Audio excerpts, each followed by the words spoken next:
Les armées sud-coréennes et américaines ont chacune tiré 2 missiles balistiques à courte portée ce mercredi, d'après Séoul. Dès mardi, des avions de combat sud-coréens et américains ont effectué des manœuvres de frappe en mer Jaune.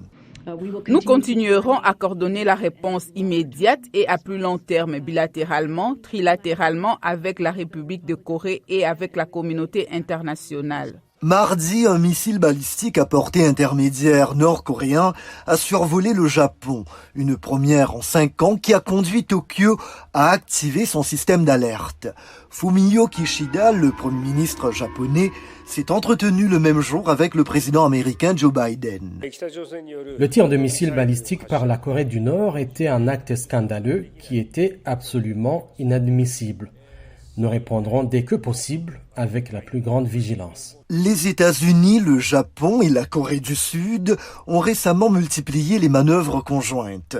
Washington se dit déterminé à défendre ses alliés, mais toujours ouvert au dialogue. Notre objectif reste la dénucléarisation complète de la péninsule coréenne. Nous restons prêts à nous engager dans une diplomatie sérieuse et soutenue pour faire des progrès tangibles à cette fin et nous restons prêts à rencontrer la Corée du Nord sans conditions préalables. Le Conseil de sécurité de l'ONU se réunit ce mercredi sur la question.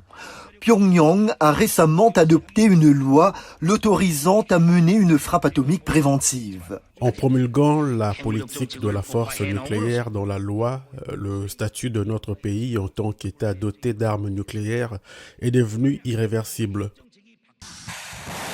Naoko Aoki, chercheuse à l'Atlantic Council, commente le sujet via Skype.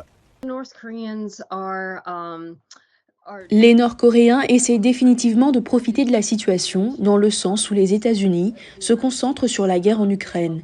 Et cela leur donne de la place et du temps pour poursuivre leurs objectifs. La Corée du Nord a également tiré des missiles balistiques à courte portée la semaine dernière lors de la tournée de la vice-présidente américaine Kamala Harris en Corée du Sud et dans la zone démilitarisée.